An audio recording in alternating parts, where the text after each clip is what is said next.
What's up, everyone? How are you all? Today we are back with another blazing Naruto story. What if Naruto became the most wanted man in high school DxD after Rias publicly declared her future king?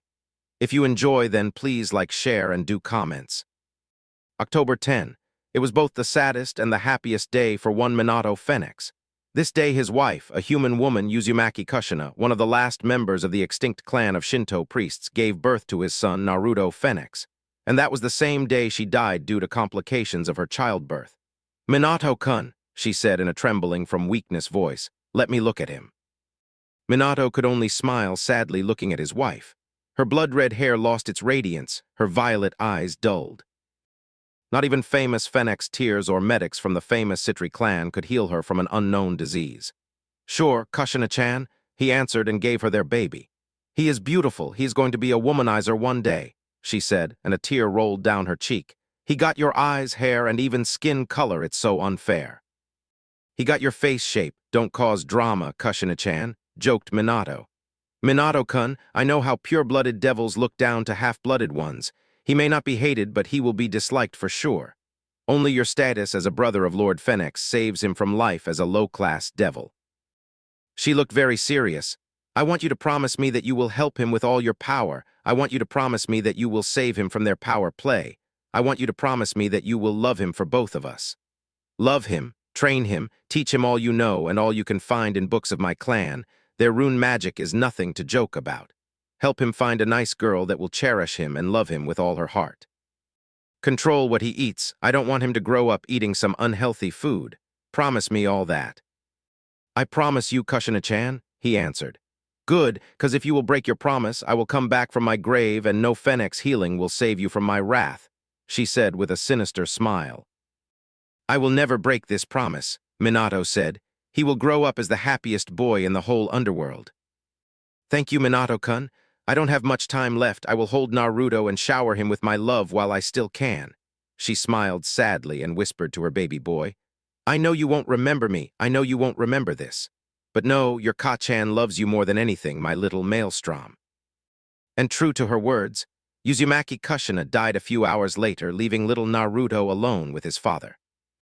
Minato tried as he could to play the role of both mother and father, but unfortunately with his duties as a younger sibling to Lord Phoenix, the time he would like to spend with his son was limited, so sometimes he was left to Lady Phoenix, who had a son a few years older than Naruto. His name was Riser Phoenix. When Naruto was too young, and Riser was also younger than 10 years old, they got along fine. But as Riser continued to grow, he got under the influence of the purest faction of the Devil Society. Many elders of the Devil Council didn't like the fact that a pure-blooded devil married a human woman. He didn't even turn her into a devil by taking her as his queen, or any other evil piece cause Kushina's pride didn't allow her to reject her Uzumaki origins. So Minato had never used his queen piece, keeping it for Kushina in case she changed her mind. They could do nothing with this, but their distaste was still visible to older devils, and even though they didn't goad Riser into bullying Naruto, he still did it, which caused a quarrel between Minato and his brother. Soon after that, Minato moved with Naruto to a house in the outskirts of the Phoenix territory. Naruto, 11 years old. "How was your day, son?" asked Minato after he returned from his work in the main house. "It was fine, too-san. Look what I managed to do." He shouted and created a spiral of fire out of his mouth. It's hot and hard to dodge, while it's less exhausting than fire that covers the same volume. "Cool, did you name it?" Minato asked curiously. "Sure, I called it Blast Wave Wild Dance," Naruto said with pride. Minato put his hand to his chin. "Nice name. I thought about the rotating spiral of the hottest hellfire, maximum destruction." "Dad," Naruto deadpanned, "it's very lame. You should read more manga and watch more anime with me so you could learn how to name techniques really cool." I'll try," Minato laughed nervously. "It wasn't that bad, right?" Naruto didn't answer, but his face said enough. "Well, it doesn't matter." He quickly changed the subject. "I brought you some great news, Naruto. Ajuka called me and told me that your set of evil pieces will be ready for your birthday. I will finish my work soon, and we will leave to the human world for some training, so you will get a higher chance to get a mutation piece. They are very rare, so you will be very lucky if you get one." "That's amazing. Finally, we will train together for whole months." "Months, right. Naruto asked unsurely. Yeah, we will leave in 2 weeks. There will be a gathering of young devils and their parents in 2 weeks, so we will leave after it. Naruto's mood worsened. I don't want to go there, he grumbled. Minato sighed. He understood Naruto's problem. He didn't have much communication with kids his age. Only Riser, his evil pieces, and some servants of the Phoenix clan.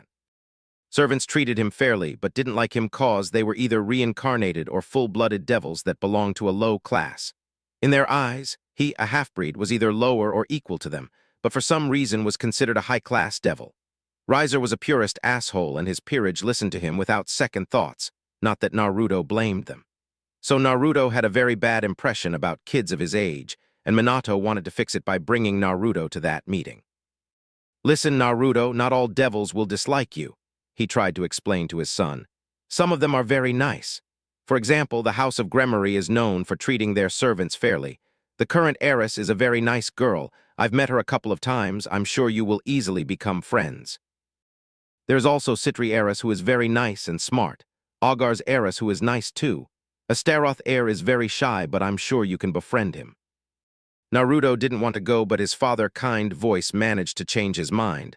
Fine, I'll go. But if I won't like it, we're leaving.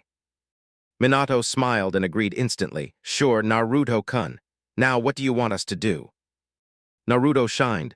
Let's spar and then watch anime. There are some new series I want to check. Ahaha, Minato laughed at his son's antics. Sure, let's go.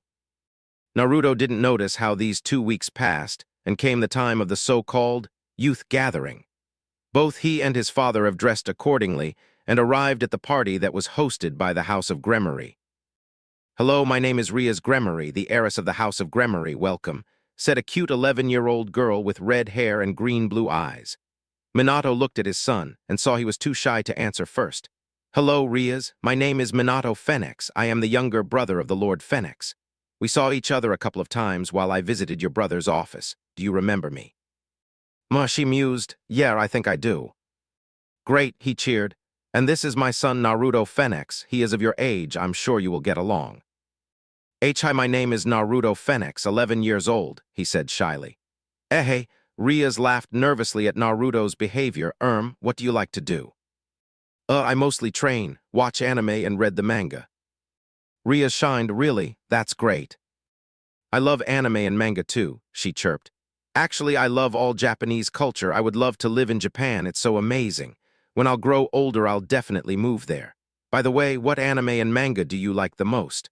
I've read and watched so many. Let's compare.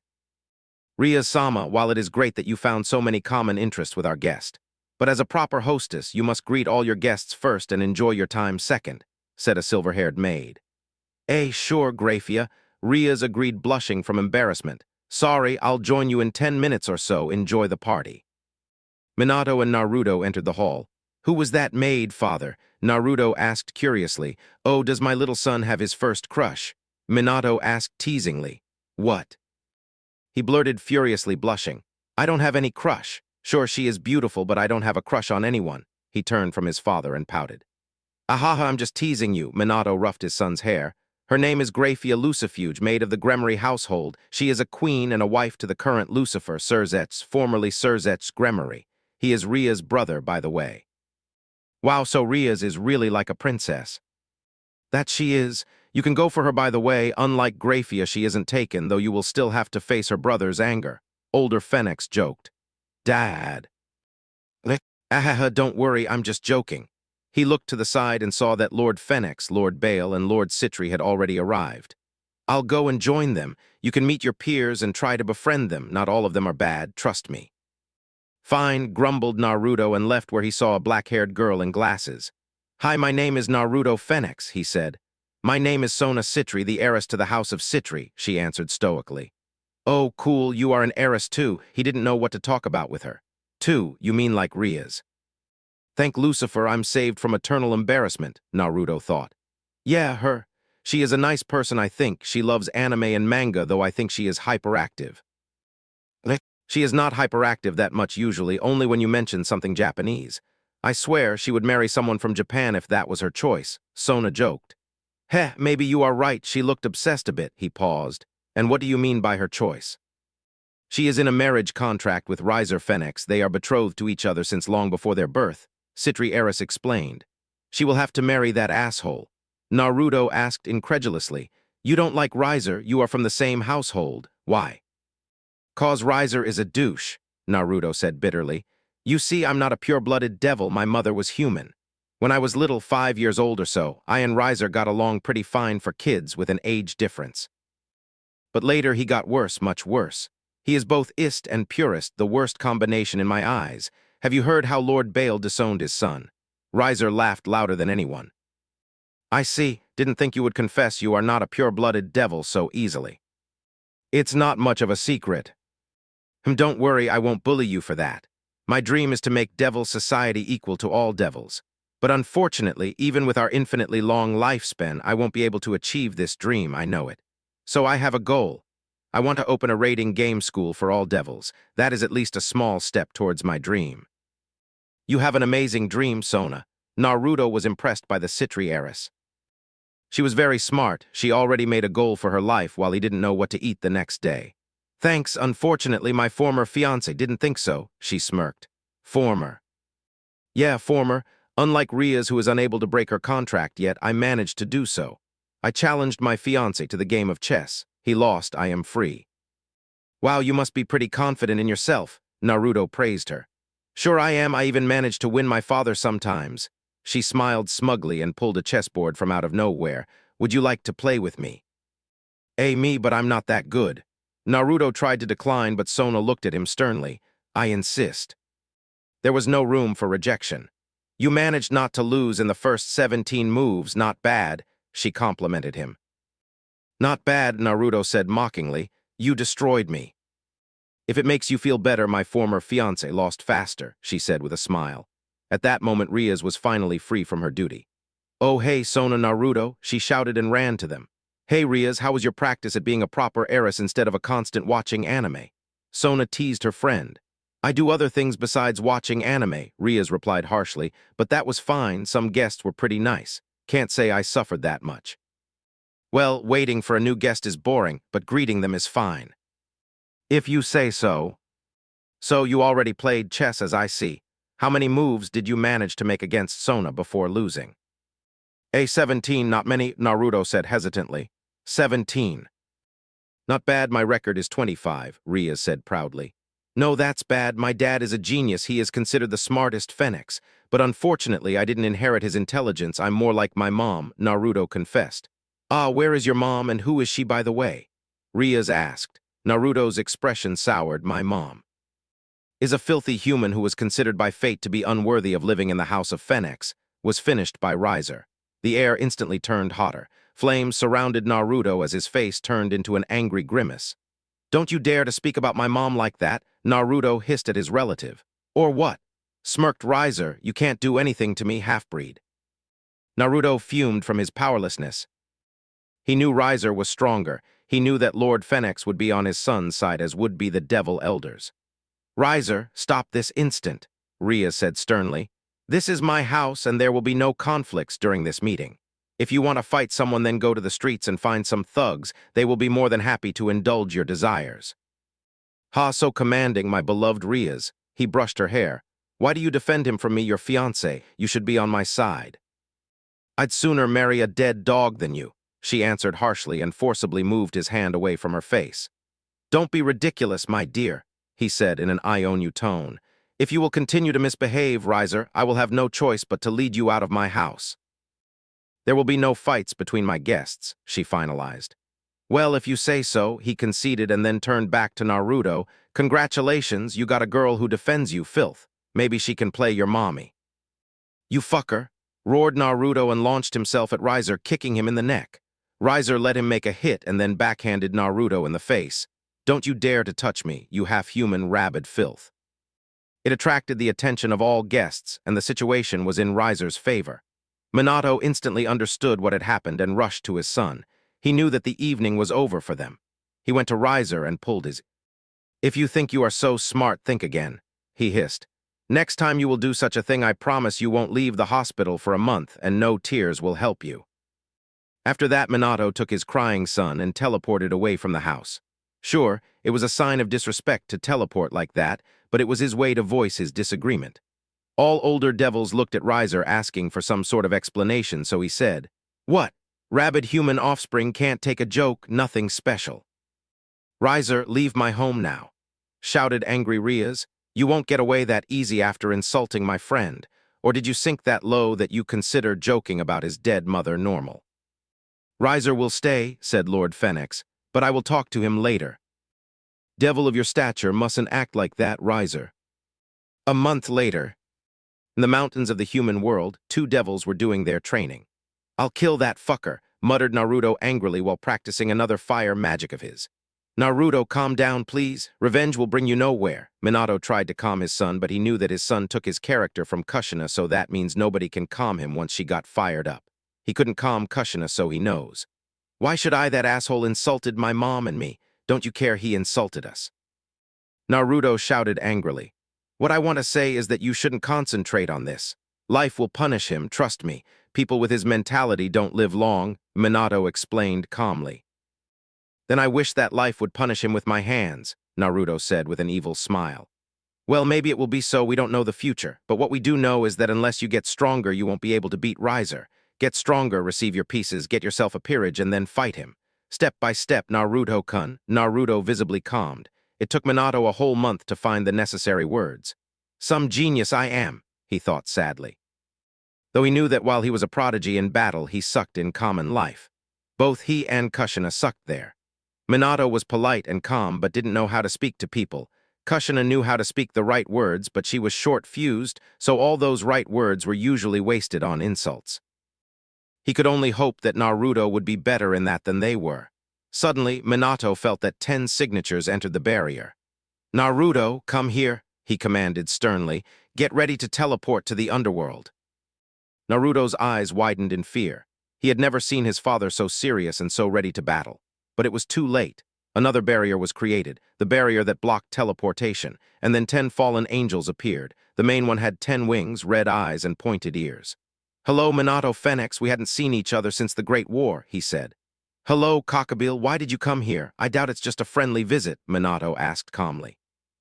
They both sounded relaxed, but any experienced warrior would see how tense their bodies were. "No, it's not just a visit, of course. You managed to beat me then, and I wanted a rematch. It was a great battle, one of my favorites, but you hid in the underworld and I couldn't reach you." "You want a rematch? Fine," Minato said with a shrug. "No, I don't want just a rematch, I also want a prize for it. Let this prize be your son." He declared. "What?" Now Minato was shocked. What so special was about his son? What was so special that even he didn't know? "Why do you want my son?" "It's not me who wants him, I have orders from above," Cockabeel explained. "Azazel, I don't believe he gave you that order," Minato countered. "Sure he didn't. He is too spineless to do something against devils. I don't work for Azazel anymore," the fallen angel said smugly. "I work for myself. Just have some allies that needed to get your son for some reason." "And who these allies of yours are?" Minato asked. "Kao's brigade." "I hear about them for the first time," Minato said. "Didn't you just invent that name on spot?" "No, I didn't. They are just very secretive. Their showtime didn't come yet," he explained. "Well, that's interesting. It seems I will have something to report," Minato smiled. "Don't worry, I wouldn't tell you anything if you had at least a little chance to escape from here." "We'll see about that," Minato said and tried to use his instant short-range teleportation spell, but it didn't work. "Surprised? Ha, we came prepared for the famous yellow flash," Cockabeel taunted. Minato cursed inwardly. His personal teleportation spell was very dangerous despite its drawbacks. Minato was known as the Yellow Flash after the Great War because he invented 2 new teleportation spells. One allowed him to instantly teleport between markers. The other allowed him to teleport between any place he could sense without markers, but at the cost of his stamina. After the Great War, Minato could use it about 30 times in a row. After the Civil War, Minato could use it about 50 times. Now, after almost 300 years of peace, he felt that 15, maybe 20 was his maximum, but he knew it would be enough. And without this spell, the battle became way harder. The only question was how they managed to create a barrier that disrupts any teleportation spell, but that was a question for another time. "That doesn't change much," Minato said. "Oh, but it does." And Cockabeel created a huge spear of holy light. "Naruto, hide." Minato commanded to his son as his devil wings appeared on his back and he rose into the air. Naruto tried to run, but he was quickly stopped by a fallen angel that appeared in front of him. Naruto blew a stream of the hottest fire he could create, but his opponent was faster, so he simply dodged.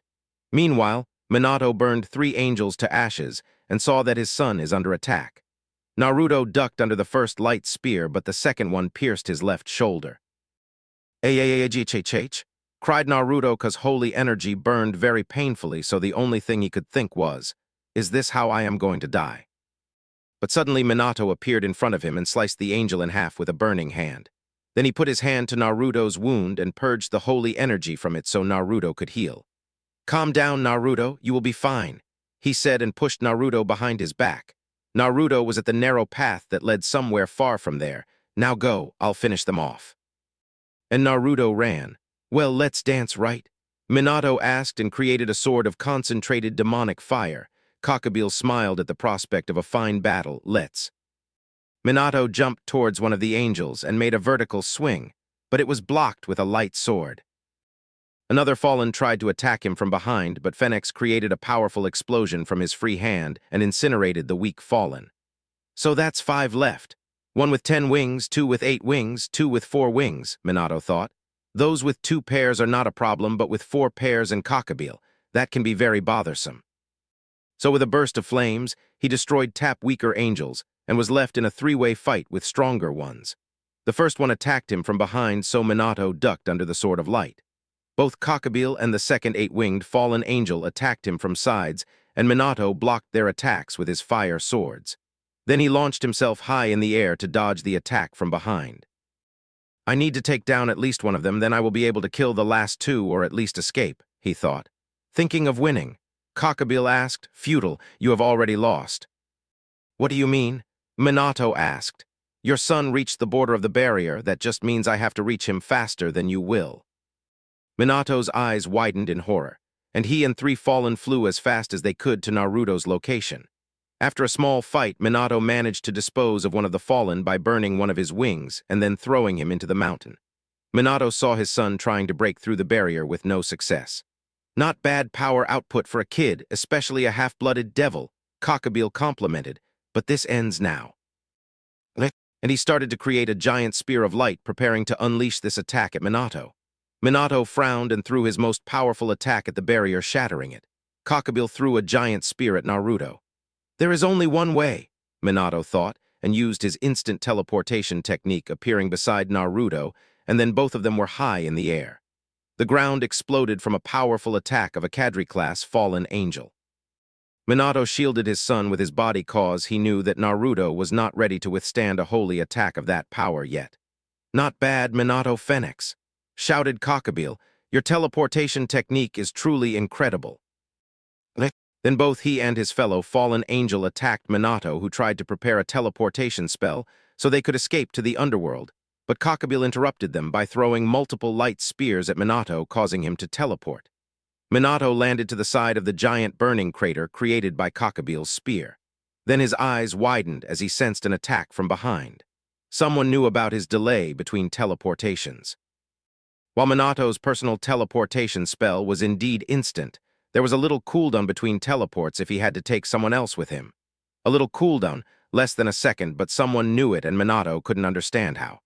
He pushed Naruto to the side and got pierced by an ice spear in the stomach.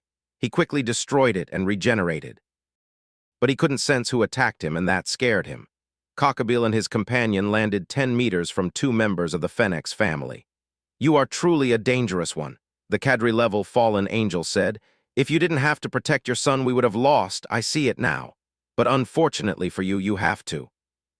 Cockabeel pointed to the sky where multiple spears of light were created, covering a zone about 500 meters in diameter, and they descended to the ground. Minato knew he had very few ways to save both himself and his son.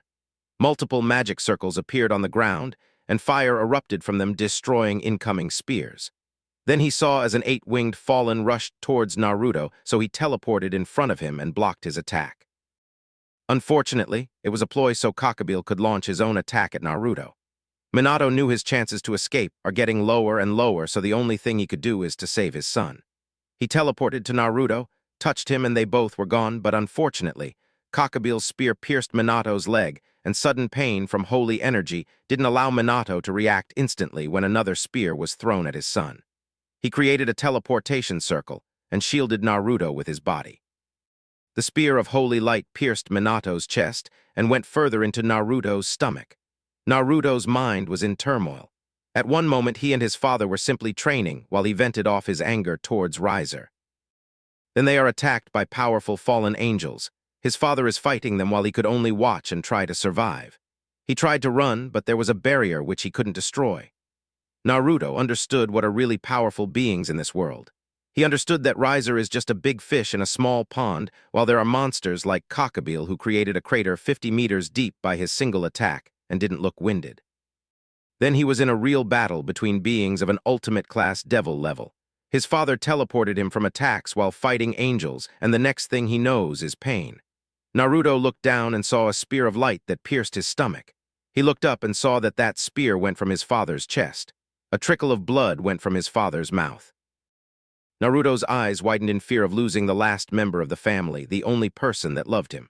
He saw as Minato mouthed a single word, live, and he was gone in the light of a teleportation spell. He saw a purple sky of the underworld and he blacked out. "You managed to save your brat, not bad," Cockabeel said. Minato coughed and removed the spear. His body started to regenerate, but he knew that his reserves weren't big enough to survive this battle. Wow. He heard from behind, "Minato-kun is truly very skilled." Minato's eyes widened as he recognized that voice. "Riasvim." "That's me," the said man shouted. "You are such a bad boy that you managed to teleport the last Uzumaki kid. I needed his blood, but it can wait." Now Minato knew he was done. There is a big difference between an ultimate-class devil and a super-class devil, and Riasvim Liven Lucifer was one of 3 super devils. "Let's get over with it," Minato said, and Cockabeel beheaded him with a sword of light. "You failed to complete your mission, Cockabeel," said the son of Lucifer, "but the death of Minato-kun will suffice. Try not to fail our organization next time." And he was gone. He has a heavy case of a holy light poisoning. Whom was he attacked by? An archangel. Damn, where is Minato-sama? Naruto could hear only some voices and he couldn't even recognize what was happening to him. "Where am I?" Naruto opened his eyes and saw the white ceiling of the hospital. "Oh, Naruto-san," he saw a nurse coming. "You are awake." "Yeah," he told her sadly. "You were in a coma for 5 months, and your body for some reason stopped producing devil energy. It seems like your body is in a constant state of holy poisoning. We have no idea what could be the cause of it," she said. "Anyway, the doctor has some questions for you. I will call him and tell that you woke up." "Sure," he nodded. The next couple of hours were the hardest for Naruto. He simply couldn't comprehend what was happening to his life. How could it be destroyed so fast? He told the doctor about Cockabeel's attack, how his father sacrificed himself so Naruto could live. But the elder of the clan that sat with the doctor told that there is no proof of that, and despite the loss of one of the most powerful members of the clan, it's still not enough to accuse Grigory and have a chance to restart a war. But Naruto thought that the elder simply didn't bother to do anything for him because his mother was a human. After all, his father was the only thing that saved him from being a low-class devil. And then the elder simply told Naruto that because his body stopped producing demonic energy, he lost all his rights as a phoenix. He became a simple human, so he was given a choice: to live as a human in the human world or to commit suicide right now and die as a devil. Naruto didn't want to die, so he agreed to be banished, and that elder teleported him to the human world. And Naruto was sent to Japan, to a place where he with his Japanese-European looks would blend in the best. Tokyo is a highly populated city after all, and no devil would find Naruto there. He was forced to change his name to Namikaze Menma and live in a simple orphanage. "Are you sure we did the right thing?" the doctor asked the elder. "I did what I had to do for the clan," the elder answered stoically. "Lord Phoenix wouldn't have the guts to get rid of the pest. He is too attached. It was pure luck that we found him first. Imagine what could have happened if people would know that Phoenix could lose his powers. We would lose our reputation as immortals, people would question the Phoenix tears, and that would create many problems for our economy. I couldn't risk the prosperity of our clan for a life of a single half-breed that lost his powers." "I understand, sir," the doctor nodded. "Good. Now not your nurse must tell this to anyone. If Lord Phoenix or someone from Minato's peerage would know about this, it will turn bad for all of us. Their emotions would cloud their judgment." I swear that I keep silence, the doctor said. The elder nodded and disappeared in a swirl of fire. A year had passed for one Uzumaki Naruto, a year of a simple life in a simple orphanage. It was both very different and very similar to his life in the underworld. Devil kids acted very like human kids. There were some cruel ones and some kind ones. Orphanage workers didn't differ from his caretakers in hell, so it wasn't that hard for Naruto to get used to his new life. Sure, his life now was way less luxurious than it was when he was the son of the younger brother of the Lord Phoenix, but he didn't mind it. Everything was fine, and Naruto was content with his new simple mortal life, until the orphanage was attacked by some stray devils. Naruto woke up from screams downstairs. Then he heard evil laughter. It wasn't something that should be heard in the orphanage. He knew that the TV wouldn't be that loud and all those sounds were too realistic. He heard that someone was going up the stairs. This someone went too slow for a caretaker, and its steps were too heavy. Naruto picked up a chair and prepared for a fight cause he was sure that whoever it was wasn't friendly. Naruto hid behind the door and waited for it to come in. He heard screams coming from the next room. Then he heard some weird sound he couldn't understand, and the screams were gone. Naruto heard the sounds of chewing, and then the door into his room opened. A huge lizard-like creature entered. In its disgusting mouth was the upper half a boy that lived with Naruto in this orphanage, and it chewed him with nasty sounds. A stray devil, Naruto understood. Now he knew that the chair wasn't enough. If this was some human maniac, then Naruto could win cause despite losing his demonic powers. He still had a devil's body, so he was stronger than an average human. But a stray devil was too much. We re-ere yu tilde, asked the creature in a mocking voice after it spat out the boy it chewed. Naruto threw the chair at that creature and ran towards the window, but he was too slow. The creature crashed the chair with its hand and then caught Naruto with its tail. You are braver THNOTHERs, it said. Naruto tusked and tried to make some magic. A Phoenix magic circle appeared and a small burst of flames left it. That was the whole amount of magic that Naruto accumulated during this year. A Phoenix, there, laughed this horrifying creature. Naruto hung his head in defeat. He knew his life was over. IWLL enjoy eating Yoyu, roared the stray devil. The monster plunged its claws into Naruto's stomach. Naruto's vision blurred. Am I going to die? His thoughts drifted. Am I dying? His vision almost turned black. In front of his eyes was the image of his wounded father who mouthed him a single word. Live, Naruto's eyes hardened. I don't want to die, I don't want to die, I want to live. He thought, and suddenly his body was set ablaze. Monster's hand was burned and it dropped Naruto. Naruto's wounds healed and he felt demonic power rushing through his veins. Then in a flash of light that burned his attacker, a spear appeared in Naruto's hand and he without a second thought sliced the stray devil in half. I live. He said heavily breathing, I live, ah-ha-ha-ha-ha. He laughed, then he looked at the spear in his hand. A half-breed with a sacred gear, what a joke I am, he thought aloud. While his father missed many things in Naruto's education because he raised Naruto alone and was usually busy with his duties, he still showed many things to Naruto. And Naruto recognized that spear. A dark blue rod with decorations from golden metal. Holy spear of the setting sun, he said. So that's why I lost my abilities. That day gave a new direction to his life. A devil with a sacred gear, a devil with a Longinus, the devil with the true Longinus. 5 years later. A 17-year-old blonde boy stood on the roof of the highest building in Kyoto. So that's Kyoto, huh? He mused aloud. I sense fallen angels here, so that means that both Citri and Gremory heiresses don't do their job well, unless they have some use for those birds. His whisker marks, blonde hair, and black and orange jumpsuit gave him a look of a delinquent, and even though his mother was from Japan, his father's looks made him look like a foreigner. Let's see what the devils here are up to, he said, and left via instant teleportation. Friday. Excuse me, are you Ise Hayadu? Said a beautiful girl with black hair and violet eyes shyly. Sure, yeah, that's me, answered an average-looking brown-haired boy. Never a girl came to him while blushing, not to mention that this girl was super hot. Ise, will you go out with me? She asked after what looked like gathering courage. Sure. Ise answered, barely hiding his excitement. He got himself a girlfriend, one step closer to being a harem king. Sunday. A red teleportation circle appeared in the middle of a room. I thought when I would call a devil I would see a red-skinned humanoid with horns, not a schoolgirl, said an old man with a thin beard and a raspy voice. His face was full of wrinkles, and he looked like he would kick the bucket any minute. He was dressed in a white traditional Japanese kimono and wore wooden geta. I'm sorry for that misconception, the girl answered. My name is Rias Gremory, and I am indeed a devil and a schoolgirl. A pair of bat-like wings appeared on her back as a proof of her claim. Ah, don't worry about, I was just joking. The old man waved his hand. It's not the first time I deal with supernatural. In fact, my first wife was from the supernatural world. Or so she claimed.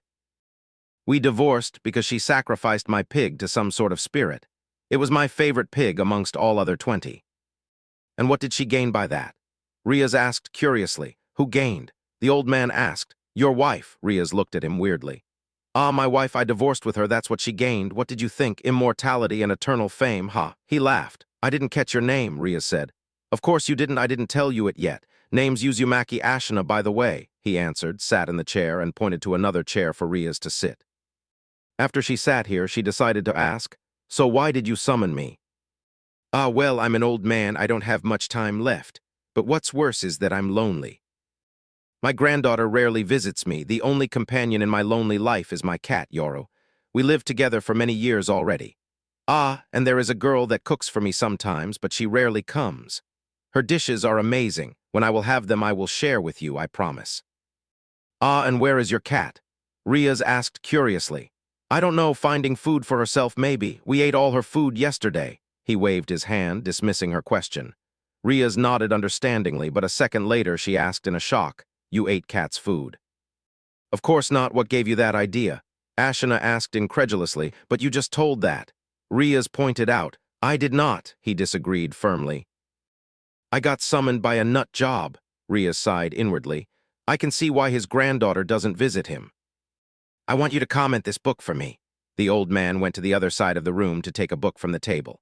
This provided Rias the chance to look around the room, and she liked this room. It was Gothic-styled, much like her own clubroom, but instead of being huge and stately like her clubroom, it was small and cozy. Many bookcases full of different literature, mostly about myths or something supernatural or occult, stood all around the room. There was one window that was hidden behind a semi-transparent white curtain.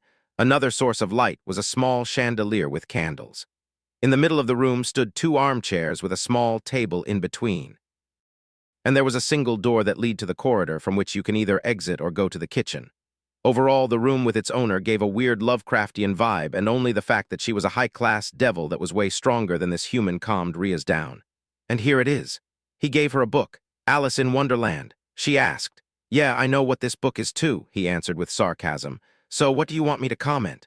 Rias asked, dismissing his remark. Is it true? He asked, and there was as much curiosity in his eyes as there are in the eyes of a kid. I don't think so. I mean that there is the world without any rules, but every real magic has some rules it has to follow, she said. I'm not talking about the magic here. He snapped, I'm talking about the cat. Ah, the cat, I don't know if such cats exist, she answered hesitantly. That's bad, I hope that it's possible to turn my cat into an immortal magical creature, he answered sadly. And why do you want that? Rias asked curiously. Ah, I live with my Yoro for almost 40 years, and I'm afraid that she won't last much longer. We could have many years ahead. He pumped his fist in the air. 40 years with the same cat. It's impossible unless the cat is already supernatural, Rias thought, but didn't want to destroy old man's delusions. And did something interesting happen in your life? He asked. Well, I can get a new pawn, she answered. Yeah, devils nowadays can turn another people into devils using this. She summoned a pawn piece, modeled after a human game of chess. Oh, so all devils play chess? Ashina asked. Well, they are taught, though not all of them can be considered professionals, Rias answered.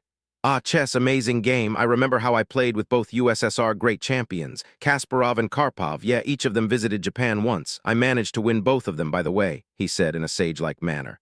Really? She asked disbelievingly. Of course, when did I lie to you? Then what about a game? She asked. Sure, I will never back down from a challenge, he said without hesitation. Then Rias felt something. It was Issei's flyer. It was disappointing for a high-class devil not to fulfill the contract, but getting a powerful sacred gear into her peerage was more important. I'm sorry, but it seems my future pawn needs some help, she said with a smile. Ah, what age do I live in? A princess goes to save a prince. Disgusting. He shouted disapprovingly. Well, sometimes princesses can also kick some asses. Sorry, I have to go, Rias said and produced another flyer. We can play another time. The next summon is free. Sure, I'll summon you tomorrow then, he nodded. Yeah, see you tomorrow, Rias nodded, and instantly she was gone in the transportation circle. Ashana's posture changed from one of a weak old man to one of a powerful person. Then a woman entered the room. It was hilarious to see you act that way. She seemed irritated, said that woman. It's fun to play around, Ashana answered in a younger voice. So what is your plan? Wouldn't it be simpler to approach her with no disguise? The woman asked. She is a Gremory. They are considered to be kind devils, but they are still devils, so they are very shrewd. If she saw some profit she could get, then she would try to gain it. It's easier to fish some information disguised like a crazy old man. I don't seem like a threat, and she has nothing to gain, he answered. You overthink it, the woman said. Maybe, he shrugged. If I won't get what I want, then I can approach her the usual way. I suppose so, she agreed. And I have an excuse to fool around, he said, laughing. Tusk. Man-child, she reprimanded him. Monday. A red teleportation circle appeared in the middle of the room. Ah, Ria's my girl, Ashana greeted her cheerfully. Hello, Ashana-san, she greeted in response. How was your day? Ah, an amazing and wonderful day, he said and sat in his chair. A black cat with golden eyes appeared from under the bookshelves and jumped into his lap. Here is my Yoru-chan, my amazing cat and eternal partner. Yoru-chan, greet Ria's Gremory. Meow, said the cat. Ah, hello, Yoru-chan, Rias answered. The situation was kinda surreal. So how is your future pawn? Ashana asked. Well, he is no more a future pawn. I wanted to approach and recruit him the usual way, but he was killed by a fallen angel today, so I had to resurrect him as a devil without asking him, Rias answered honestly. Wow, you can resurrect people. Can you resurrect me and Yoru? We will be forever grateful, he said and scratched the cat behind the ear. Meow. See, Yoru agrees, he said as if it was an important argument. Ah, I can't. Unfortunately, Rias tried to find a way to refuse him without angering him. She didn't want to lose a contract after all. There are certain limitations. Pets cannot be reborn via evil pieces. Evil pieces, that's how you call them. He asked, on one hand it fits, on the other hand it's a bit lame, I would call it. The chess pieces from hell, the ultimate devil resurrection. Doesn't it sound way better? Oh, it doesn't, thought Ria's facepalming inwardly. Well, maybe their creator had a worse fantasy than you do, she said with a smile. That's right, I have an amazing fantasy. I even advised Picasso, he told her proudly. The same way you played with famous chess champions, she asked sarcastically. Yeah, I gave him some advice, sure. Ashana seemingly didn't notice the sarcasm in her words. We were going to play chess yesterday, right? She asked. I hope you're fine with playing right now. Ah, sure, I am fine with that. He went to a bookcase and took a chessboard from it. Then he placed it on a table between chairs where he and Rias were sitting. Black or white? He asked. White, Rias answered. White pieces are considered stronger because you go first and you have the initiative, and Rias wanted to have all possible advantages against this liar. Fine, I'll play for black then, he set the pieces on the board. E4, Rias said and made a move. C5, responded Ashana. Sicilian, she asked. Eternal classic, he nodded. It took Ashana 20 moves to win. Rias was shocked. She was pretty sure that an old man was already insane and just spouted lies and delusions, but he managed to win. Sure, she was no Sona, but she was a very capable player. It hurt her pride, but she calmed down and complimented her opponent. You did pretty well, she said with a smile. I see that you are way stronger than I am. I can see that power that you used to win against 2 world chess champions. Ha, you thought I lied. He laughed. I admit I did, Rias nodded, but you proved me wrong, so I apologize about that. You did nothing wrong, he shook his head. Even my own granddaughter doesn't often believe me. That's sad, Rias said. Then she saw as Yoru jumped from Ashana's lap, ran to a door and started to scratch it. Meow, the cat meowed. Rias looked at Ashana questionably. Ah, someone is going to come soon, he said. Cats are amazing creatures, don't you think? I sit in front of a devil and my Yoru still seems more supernatural than you. Maybe you should start turning cats into devils. I think people would like it. Yeah, cats are quite popular in human society, Rias nodded with a smile. Then the door was opened and a short, black-haired girl entered. She wore a black Chinese dress and black sunglasses. Did you hire another whore to talk to you, you old geezer? She asked rudely, and now she is dressed like a schoolgirl. Are your crazy fetishes again out of control? Rias was pissed. Nobody called her a whore and got away with that. She was no whore, she was a proud heiress of one of the most powerful households of the whole underworld. I am a schoolgirl and I am not a whore, Rias answered, gritting her teeth. They are younger and younger each year, the girl shook her head. Meanwhile, Yoru jumped into the girl's hands and that girl started to pet the cat. My name is Acua, I am this geezer's granddaughter. The girl finally introduced herself. Rias Gremory, Rias bowed slightly. I was hired to spend time with your grandfather. Maybe if you visited him more often, you would have less reasons to complain. I visit him every weekend, Acua deadpanned. What kind of bullshit did he tell you? But today is not a weekend, and you weren't here yesterday, the Gremory heiress thought. Now Rias was in a very weird state. She thought Ashina was an old man who was almost forgotten by his relatives and was slowly going insane from his loneliness, but now she thought that either he was already insane or he was pranking her. What does he eat? Rias asked. I don't know, Acua shrugged. The fridge is full of food, but for some reason he likes that weapon of mass destruction that our neighbor cooks. Inao is a godsend. Ashina protested. Her food is straight from heaven. Maybe she is. I'm pretty sure the best way for God to kill the Satan is to feed him what Inao cooked, the seraph of an unintentional murder by food.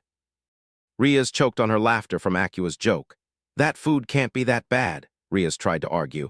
Even through Acua's sunglasses, the Gremory heiress could feel the deadpan glare of Ashina's granddaughter. Believe in what you want to, Acua said dryly. Acua, did you know that Rias is a devil? I summoned her via this flyer. Ashina told his granddaughter, I told you that supernatural exists, but you didn't believe me. If she is a devil, then I am Santa Claus, Acua answered. And what about this cat Yoru? Rias asked the girl, isn't she 40 years old? Meow, the cat meowed. This is his fourth cat, Acua answered. What bullshit did he tell you? Did he tell you about his achievements in chess? Acua quickly asked. Meanwhile, Yoru jumped from Acua's hands and came back to Ashina. Yes, Rias nodded, in arts. I suppose, Rias answered hesitantly, thinking about how he inspired Picasso. Math. No. Soon he will tell you how he helped to solve Fermat's last theorem. Now Rias was surprised. That was a very obvious lie. I feel sorry for you even if you are a whore. Acua looked at Rias with pity. I am not a whore, Rias hissed, but Acua just waved her hand.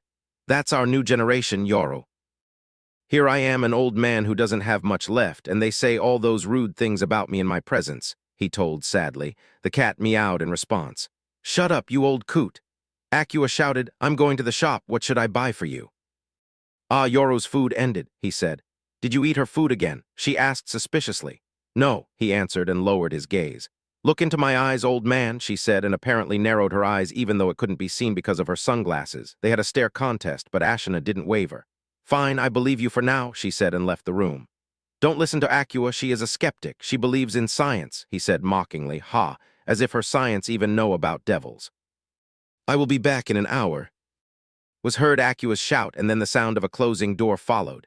Rias was torn. She didn't know whom to believe, a probably insane old man or his over-skeptical granddaughter. She decided to follow old man's version, mostly. He was her contract, after all.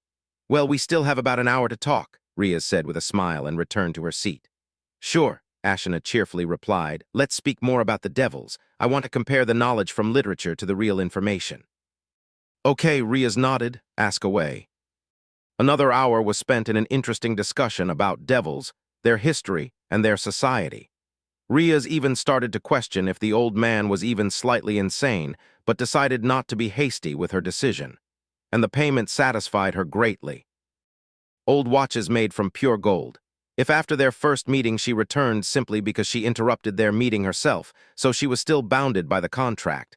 But now she wanted to return because Ashina was an interesting companion and payment was way higher than it should be. Devils are greedy after all. Thursday. A red teleportation circle appeared in the middle of the room. Rias, my girl, Ashina greeted her cheerfully. Hello, Ashina-san, she greeted in response. How was your day? A nice day. Acua left for her work, so she won't be here for another month, but thankfully Inao promised to bring me some of her cooking.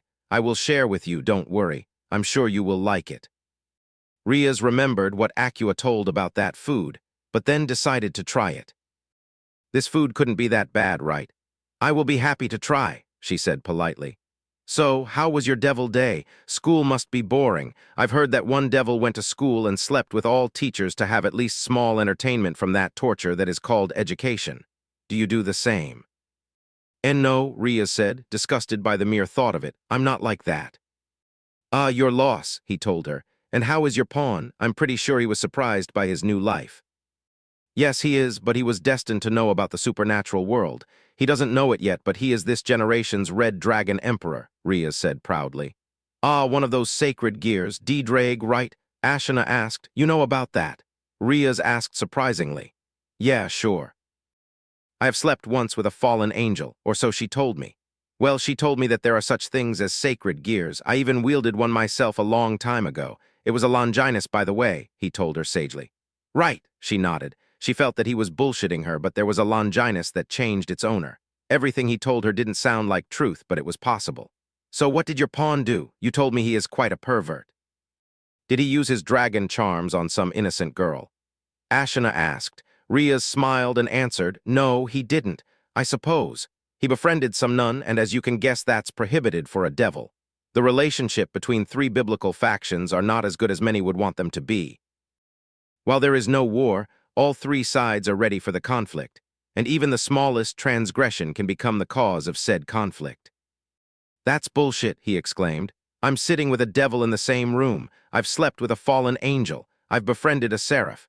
Gabriel was her name, if I'm not mistaken. Yes, that's right, Gabriel. Beautiful woman, God bless her soul. Rias grimaced from a slight pain. I don't believe him, but he knows that Gabriel is a woman. Arg, how confusing, Rias thought. You are a human, you don't belong to any faction, she answered him. Ah, yeah, you are right, he said and scratched the back of his neck nervously. Then the doorbell rang, meaning that someone wanted to come.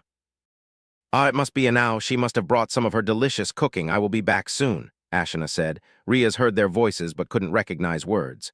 2 minutes later, Ashina returned with 2 plates with some food in them. The food looked like some sort of salad. Ah, here it is, amazing dishes, and he started to eat. It looked disgusting. He ate almost without chewing and slurped. Rias elegantly took a spoon and tried a bit. Her face turned green, then yellow, then blue, then red, then violet, and she finally managed to swallow it.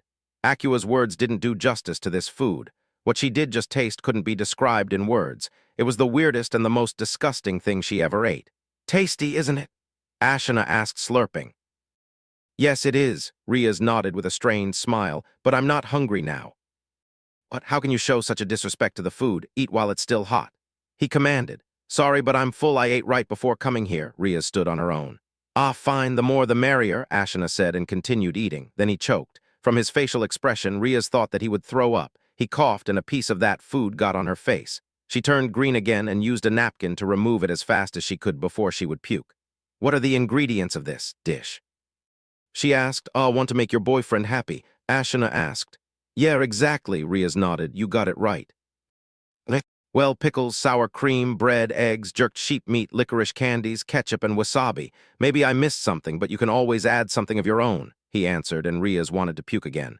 She wasn't sure that even her devil body would be able to survive this experience. So, what can you tell me about your boyfriend? Ashina asked. I don't like him, but our parents want us to be together, she said in a bitter voice. Ah, arranged marriage. I didn't think that they still exist. So do you have any ideas how to break your engagement?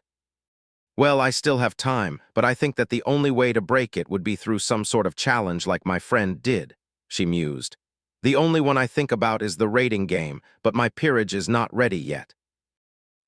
Ah, those pieces of yours, right, so why don't you train them? Ashina asked more seriously. As I said, we still have time, Rias didn't waver, but I will be ready. You are a nice girl, Rias, Ashina told her. I can help you if you want. After all, I fought supernatural beings before you were even born. Rias didn't believe him, but still answered, I'll keep that in mind. I have the weirdest contract, Rias told her queen after arriving back to the clubroom. Really? And what's so weird about him? Aquino asked, smiling, and then added just to be sure, it's him, right? Yeah, it's an old man, and he is crazy, but he is knowledgeable about supernatural, that's for sure. And through him I can meet a girl that can help me kill Riser if I were to marry him, Rias added with a smirk. Really? Aquino's smile got slightly wider. Her cooking can kill, unintentionally. Wow, what a wonderful talent. Do you plan to learn from her? Aquino asked, giggling. That's possible. Rias didn't deny this possibility. Fright. A red teleportation circle appeared in the middle of the room. Ah, Rias, my girl, Ashina greeted her cheerfully. Hello, Ashina-san, she greeted in response. How was your day? That kind of greeting became some sort of tradition for them.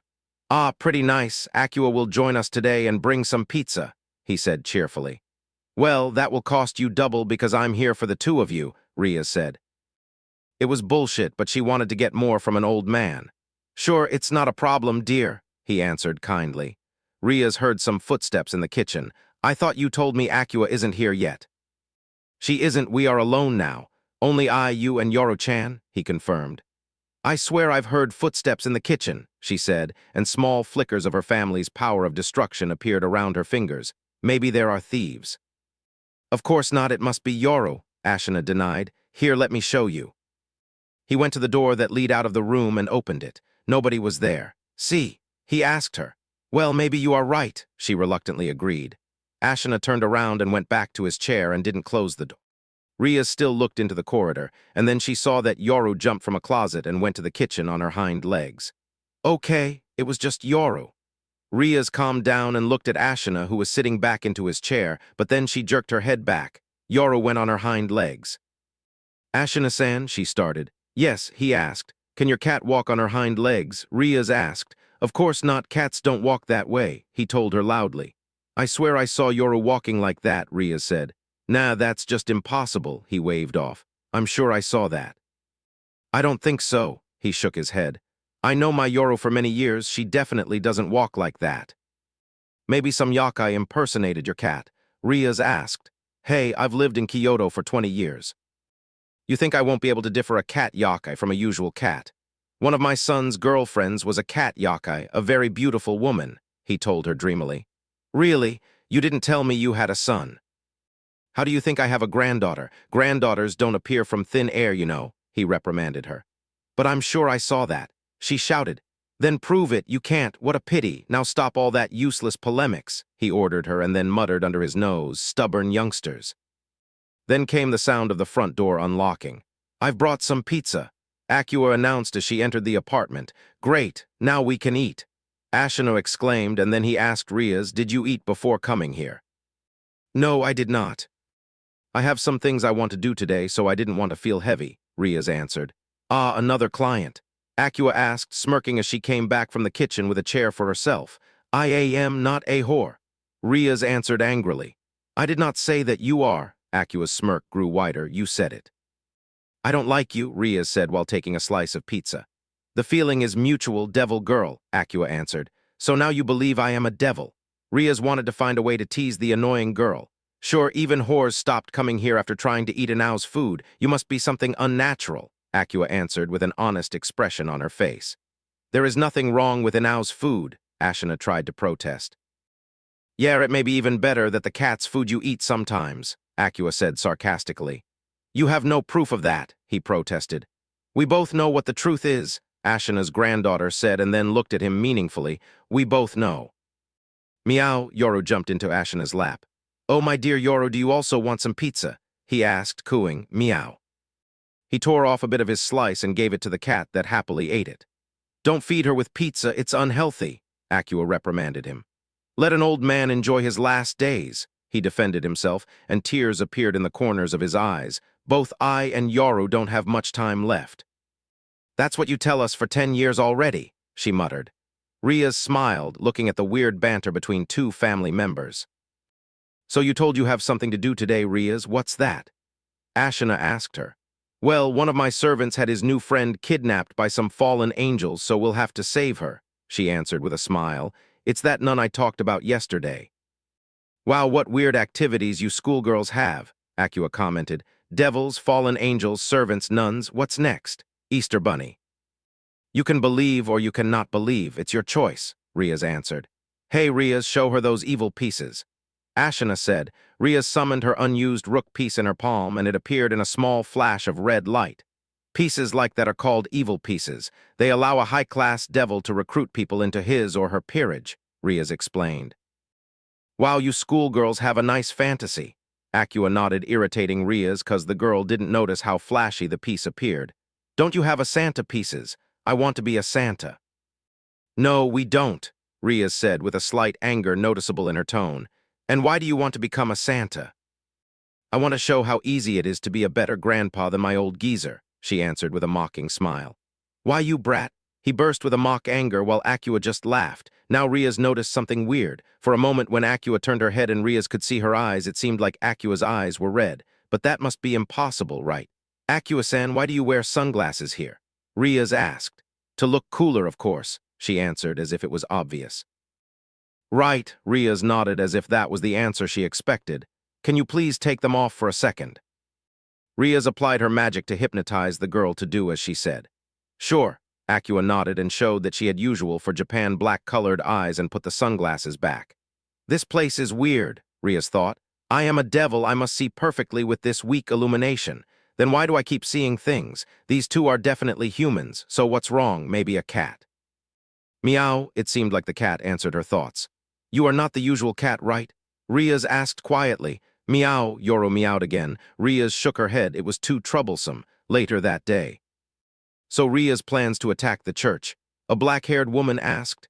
Yeah, Naruto nodded. It's time to act. So she indeed told you what you wanted to know. The woman asked. Yeah, but she keeps quiet about Riser. I suppose that can wait, Naruto answered. We could have simply raided the church. We could, but that would bring questions and a possible investigation. I don't need us to be in the center of attention, not before the youth gathering, he told. You know better, my king, she said. Now let's move out, he commanded, inside the church. Rias Gremory and her peerage dispatched of all the stray exorcists and now cornered the leader of the fallen angels group, Rainier. What? How is it possible? Rainier snarled. It was supposed to be a mere twice critical. Oh, but it's not a twice critical, Rias Gremory answered. This is the Red Dragon Emperor's gauntlet, the boosted gear. What? The fallen angel was surprised, but that does make sense. Why else would Azazel-sama ask us to observe him? But then... Any last words? The Gremory heiress asked. Wait till my friends will come. Rainier started, but Rias quickly cut her off. Nobody will come. She showed her 3 bloody feathers, and Rainier knew whom these feathers belonged to. She tried to use her Yuma voice to make Issei doubt his choice, but he simply told Rias to kill Rainier. And in a flash of the power of destruction, the fallen angel was gone. Or so Rias and her peerage were made to believe. Your illusions are as great as ever, Kurenai, Naruto praised. Thank you, she said with a smile. Yuhai Kurenai was a beautiful woman at her age of 25. She had a nice figure, untamed black hair, and unique red eyes. She was dressed in a black blouse and pants of the same color, tied by a red belt. She was a magician, and while she knew a lot of different spells, her forte was illusionary magic. She became one of the last Naruto's peerage members, and she was worth 2 pawns. Her skills with illusions allowed her to make Rias and her peerage believe that they killed Rainier, while in truth, Naruto used his speed to snatch the fallen angel right before she was obliterated by Rias' attack. Then, Naruto forced Rainier to leave Nun's twilight healing, and all that under Rias' nose. And now that fallen angel was lying bounded on the floor of Naruto's temporary apartment. What do you want, human? Rainier asked angrily. Naruto just laughed. No need to be angry, dear. Your furious snarl takes away all your beauty. And what do I want? That's simple. I know you don't serve Azazel directly. You are a traitor. So I have a question. What does Cockabeel plan? What? She was surprised by his knowledge. How do you know all that? Oh, I was tasked by Azazel. He wants to keep an eye on his subordinates. He sees no reason in their needless deaths. And I have a personal interest in Cockabeel's machinations, Naruto explained. And what now? I tell you and I will live, she asked. Yeah, simple as that, he nodded. You answer my question truthfully and I allow you to go through that door, he pointed to the exit. And how will you know that I'm truthful? She asked. That is a very good question, my dear, he smiled, and a spear appeared in his hand along with his demonic power. This spear has a power to see the truth. That's the true Longinus. Ray exclaimed with awe. Indeed it is, Naruto agreed. But you are a devil, how? She was dumbfounded. I am a half-human, he said, so what does Cockabeel want to do? And his spear glowed menacingly with the holy energy. I don't know all his plans. Rainier decided to spill everything. He wants to collect Excaliburs and bring them here in Kyo. We were his first vanguard. He told me that Azazel's orders changed from observing Issei Hayadu to killing him. Now I know why. He wanted to get rid of this generation's Red Dragon Emperor before he could become a devil, and I only hastened the process. Issei Hayadu was under the watchful eye of Rias Gremory for some time. He would become a devil either way. He is a perverted idiot. They are the easiest to please, Naruto said, and his Longinus disappeared along with his demonic presence. How you are a devil but you feel like a human. Rainier didn't understand. That's pretty simple actually, Naruto smirked. How do sensors find you? They don't search for the core of your power, no. They search for the passive output. That's how I'm doing it. I am half human and half devil, so my passive output is a mix of a human and a devil's signature. I use the holy energy of the true Longinus to erase the output of my demonic energy, leaving only human energy that I have to suppress. Sure, I feel stronger than a normal human would feel, but not enough to alert someone. Neat, isn't it? Yeah, she nodded. Now shoo, he said and pointed to the door. I don't want to see you anymore. She opened the door and gasped. Hey, Azazel-sama, she stuttered. Hello, Rainier, we have to talk, the leader of the fallen angels told her seriously. Azazel-sama, I'm sorry, she tried to apologize. I couldn't care less about your apologies, you disobeyed me. Now boosted gear is in the hands of devils and you lost 3 subordinates, he told her seriously. But Cockabeel. She tried to explain herself. I heard what you told Naruto, and I gave you that order, not Cockabeel. Only I had the right to change it. You should have double-checked even if the order was from Kadri. I'm deeply sorry, Azazel-sama, it won't repeat, she pleaded. True, it won't repeat, he nodded. Naruto, would you like to have a fallen angel in your team? Rainier gasped. Her leader was going to give her away. She was going to be a devil's slave, just a pawn in this devil's peerage. I have no need in subordinates with anger issues, Naruto answered, and my peerage is complete. Even though having another holy light user in a peerage is a good thing, I can't take her. She would be a liability either way. She is weak and she is unreliable. I am not weak, Rainier shouted. You are, and your anger issues acted again, Naruto answered calmly. You are as strong as an average mid-class devil, that's at best. Any member of Gremory's peerage could take you down. Well, except for the pervert and the nun, but they don't count. Both Rias and Aquino are high-class in power. They would destroy you in battle, and you have no special skills that would make you worthy enough to overweight your lack of power. You have no self-control, what will lead to mistakes, and you are an egoist, what will lead you to making wrong choices. Where am I wrong? Rainier didn't know what to say. She wanted to shout, but she knew he was right. She remembered the difference between her power and Ria's power, and she didn't want to embarrass herself in front of Azazel. You are right, she whispered. The first step to improving yourself is to accept your fault, Azazel said. That's why you are still a laughable pervert, Naruto joked. Disrespectful brats. Azazel grumbled. A silver teleportation circle appeared in the middle of the room. A blue-haired girl about 19 years old materialized in the middle of that circle. She wore a white female business suit and a white peaked cap. This was Esdeath Lucifuge, the queen of Naruto's peerage. Esdeath-sama, Kurenai greeted. Hey, Esdi, Naruto waved his hand. Hello, Ice Queen, Azazel bowed slightly. Hello, Kurenai, hello, beloved, hello, pervert, Esdeath greeted everyone in response. No respect, Azazel muttered. What brings you here? I thought you still had some things to do in the underworld. Naruto asked. I am still in process, but there is something you would like to know, she told. Riser is rushing the marriage forward. How much time do we have? Naruto asked. Not much, half a year at most, Esdeath answered.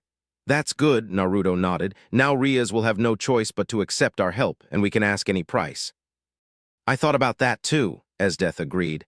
By the way, what are you doing in the company of 2 perverted crows? I'm not a pervert, Rainier protested. Sure, that's why you are dressed like a girl from the BDSM dungeon, Esdeath sarcastically replied. Cockabeel betrayed Grigory and plans to attack Q with holy swords, Naruto summarized, stopping possible chat between his queen and Rainier. So what is the plan? She asked. I don't know, Naruto said. I didn't want to show myself in public before the youth gathering, but it seems we will have to. While I can train Rias without revealing much, Cockabeel is another matter. He is strong and he is crafty. He managed to prepare a seal that blocked my father's teleportation spell, and that speaks a lot about him. Even though I should be able to deal with him without using my balance breaker, I'd rather not risk it. Well, we can always go together, she said with a slight blush. No, I'd rather take weaker members of my peerage. Naruto shook his head. That way we will be an unknown despite taking part in 2 major events and keep most of our abilities in secret. I still wish to fight alongside you again, Naruto's queen insisted. You will have your chance, Naruto smiled. Now that you've finished flirting with each other, we still have some matters to solve. Azazel interrupted them. I'm leaving Rainier in your care, and I will send Volley as a backup if you will have troubles with Cockabeel. Why not to make him help us? Naruto asked, and missed the opportunity to see your balance breaker. Not a chance. Azazel laughed and activated the teleportation spell. Hey, take her with you. Naruto shouted, but Azazel just waved him and disappeared. Aim, take care of me, Rainier said nervously. Esdeath, send her to Shikamaru. It's time for our favorite sloth to have at least some work. Let him be her babysitter, Naruto commanded.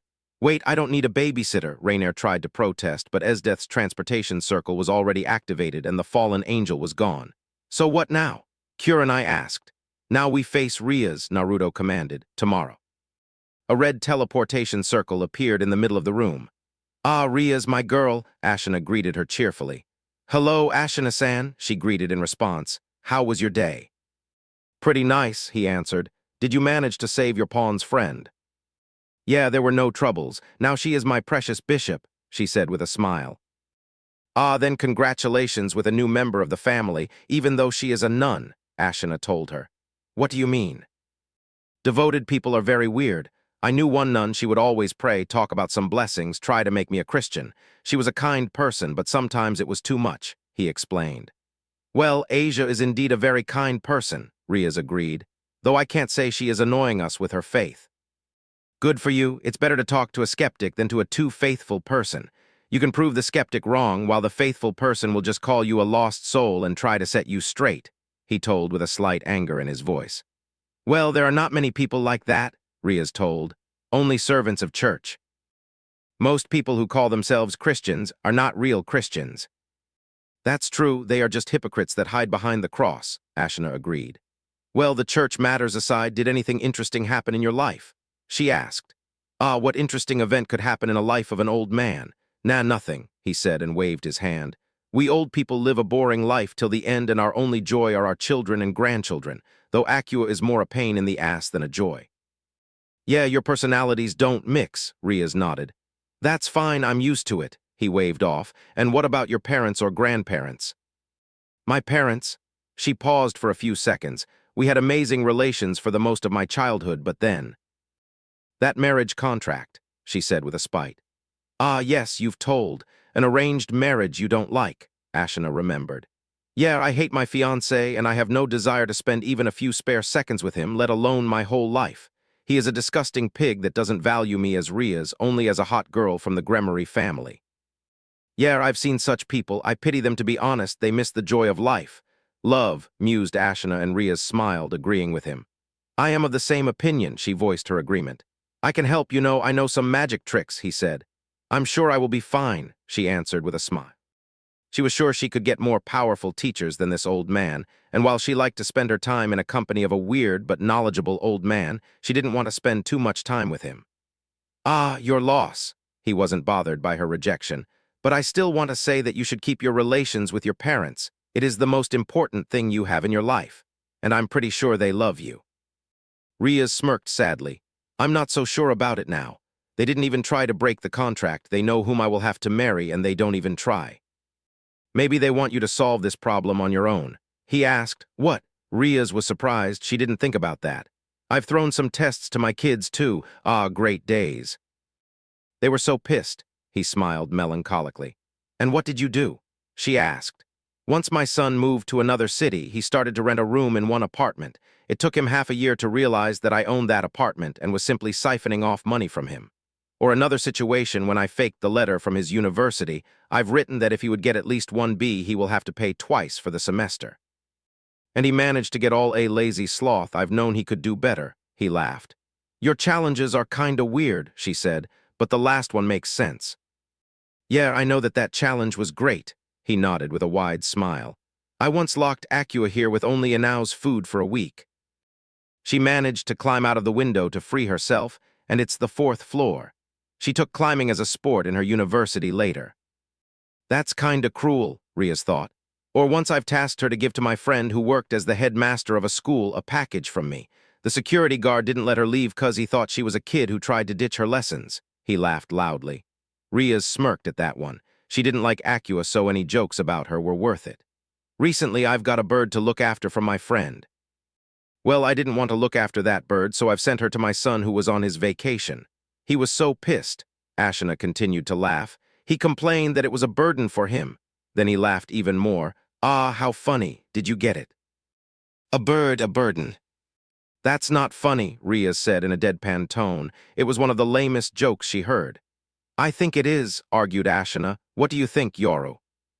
That was a lame joke, even for you, answered Yoru in a deep masculine voice.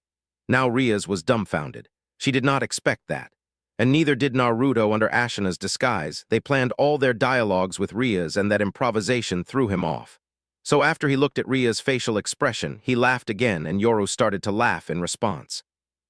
That was one of the weirdest things that had ever happened with Rias, and that's considering that she had found her brother's album with her embarrassing photos.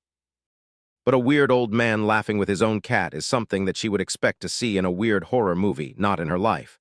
Stop this instant, she shouted in a commanding voice. Ashina and Yoru tried to stop, but it didn't happen instantly. After 2 minutes, they managed to calm down. Ashina's body was instantly set on fire. His grease paint burned away, revealing his real looks. It's nice to meet you without disguise, Rias Gremory, he said in a serious voice. My name is Uzumaki Naruto, and I have an offer for you that you can't refuse. My name is Uzumaki Naruto, and I have an offer for you that you can't refuse, he told her in a serious voice. You! Ria's face changed to a grimace of anger. I didn't finish, Naruto interrupted her. I offer to train you for what's coming. You left the underworld and don't keep an eye on what's going on there. Pretty irresponsible if you ask me, but it doesn't matter. Your dear fiancé rushed your marriage. You have less than 6 months now. You lie, the deal is different. We will have to marry only after I finish my study here, she argued. Yeah, and devils are well known for fulfilling their promises. Riser just said that your study doesn't matter much, and the elders of both clans instantly agreed. Don't believe me. Fine. He pulled out a scroll and gave it to Rias. There was written attestation by Zekram Bale to a meeting between the House of Phoenix and the House of Gremory. Rias paled after she read it and confirmed that the signature was not fake. That rose another question like how could this Naruto get this scroll, but she decided to ask it later. Okay, you are right. She did agree with him and then asked some questions of her own. Who are you? What right did you have to be in my territory? Why did you deceive one of the overseers of Kyuo and the heiress to the House of Gremory? Naruto smiled. She was a devil of pride. They were the most common and the most interesting ones.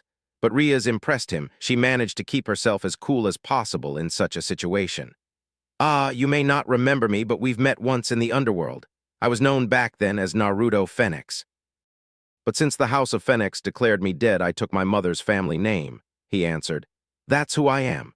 A high-class devil, the only son of Minato Phoenix, a devil of the House of Phoenix, and Uzumaki Kushina, a human of the extinct Uzumaki clan. I came to Kyuo because I was hired to, and I deceived you because it was fun. Her eyebrow twitched, fun. But of course, he answered with a wide smile, all my peerage members had a lot of fun. Then he turned to the cat and asked in his Ashina voice, isn't that right, Yoru? Meow, the cat answered, and they both laughed again while Rias fumed silently. So, what do you say? Do you accept my offer, or you think you can take Riser on your own? He asked mockingly after he and the cat stopped laughing. While I appreciate your desire to help me, I have yet to see why should I agree, Rias answered. Ah, you are right, he nodded. I am so used to concealing my powers that I sometimes forget to flaunt them when it is necessary. Wings made of fire appeared on his back, and his whole heavy aura erupted on Rias. She fell on her knees and started to breathe heavily. I am a high-class devil just in name. Power-wise, I am an ultimate class, he said, and his power was instantly gone. Rias got up. Do you agree? He asked again. Yes, she nodded. He was very strong, and she would have a higher chance to deal with Riser with his help. Great, he chirped. Now let's talk about the payment. I hope you didn't think I'm going to help you for free. Rias sighed heavily. Sometimes she hated to deal with devils. Later in the occult research club. Welcome, Rias led Naruto into the clubroom. This is where I and my peerage reside. Naruto looked around and nodded approvingly. You have a nice taste. Thank you, Rias smiled. I've called all my peerage members, so soon they will come here. And they sat on the sofa. Yoru, whom Naruto brought with himself, sat on his lap. 5 minutes later, a black-haired girl entered the room. This is my queen, Akino Haimjima, Rias introduced her first piece. Akino was a girl of extreme beauty, a perfect figure, black hair tied into a ponytail, enchanting violet eyes that looked with curiosity and a gentle smile. Ara, did Butchu find herself a boyfriend? She asked and put her hand to her cheek. No. Rias answered firmly. This is Uzumaki Naruto, another high-class devil, and he will help us to prepare to rise her. Akino didn't sense any demonic energy from him, but decided that her king knew better. Ah, what a pity, Akino told sadly. He seems like a fine specimen. I'm glad you rate me so high, Akino-san, Naruto said with a smile of his own. He liked that Akino had guts to joke like that. Then he looked at the cat in his lap and asked, Do you like her, Yoru-chan? Meow. That's a cute cat you have, Akino voiced. Can I pet it? Sure, Naruto nodded and gave Yoru to Akino. Akino took the cat and sat on the sofa next to her king. Rias wanted to tell her queen that it wasn't a usual cat, but Naruto mouthed her to wait until all members of her peerage would come. The door opened and two people entered. The first was a handsome blonde boy with a mole under his eye. The second was a short, white-haired girl with hazel eyes. Naruto exchanged glances with Yoru and confirmed for himself that she was a Nekashu. Who is he? The girl asked bluntly. His name is Uzumaki Naruto, and he will help us with our training, Rias answered. This is Kaneko Taoju, my rook, and Kiba Yuyudo, my knight. You are strong, said Kaneko, while Kiba rose his eyebrow because he didn't sense anything special from Naruto. My, your sensory abilities are impressive, young Nico, Naruto answered with a smile while Kaneko stiffened. The tension was destroyed when Ise and Asia entered the clubroom. Hello, Butchu, he shouted. And that's the Red Dragon Emperor of this generation. Naruto thought with a quirked eyebrow, calling him a disappointment would be a praise. You, Ise pointed at Naruto. Who are you to sit here like that? Are you another bad boy that came here for Butchu? Another, Naruto asked, and who was the first one, you? Akino giggled while Rias and Kaneko smiled slightly. This is my pawn, Ise Hayadu. As I've told you before, he is the current owner of the boosted gear. Rias stopped possible conflict. And this is my bishop, Asia Argento. So a nun and a pervert, Naruto mused aloud. You have quite an interesting peerage. What a cute cat you have, is that yours? Ise asked Naruto as he tried to pet the cat. Don't touch me with your filthy hands, pervert, the cat said in a deep male voice. I can smell that you didn't wash your hands after your last session. Naruto and Rias laughed at the dumbfounded expressions of members of her peerage. Rias was especially happy not to be on the receiving end of this joke, and Ise fell on the floor, humiliated. Never touch me, Kaneko told in her emotionless voice. Why me? Was Ise's thought. After that, they went to the forest outside Kua where Naruto wanted to test them. I want you to attack me, he said as he unsealed a bow staff and twirled it in his hands, one by one. Asia doesn't take part in this. Akino goes first. My, so bold, she giggled as lightning bolts appeared around her fingers. Naruto stuck the staff into the ground and motioned Akino to attack. A bolt of lightning was launched towards Naruto. He didn't even try to move. A magical circle with the phoenix crest appeared in front of him and the lighting bolt dissipated. All members of Ria's peerage were in shock. That wasn't bad, Naruto said with a slight smirk, but I'm sure you can do it better. How? Asked shocked Akino. All members of the House of Phoenix possess the power of aerokinesis, Naruto answered. I simply used that ability to create vacuum where lightning cannot exist. This ability is limited, so a more powerful lightning will be able to bypass it. Akino launched away more powerful lightning. Now she was sure the attack would reach him. Naruto created a barrier that took all the power of the attack. Not bad, Priestess of Thunder, but you have yet to make me move. His smirk only widened when. Message clipped, view entire message.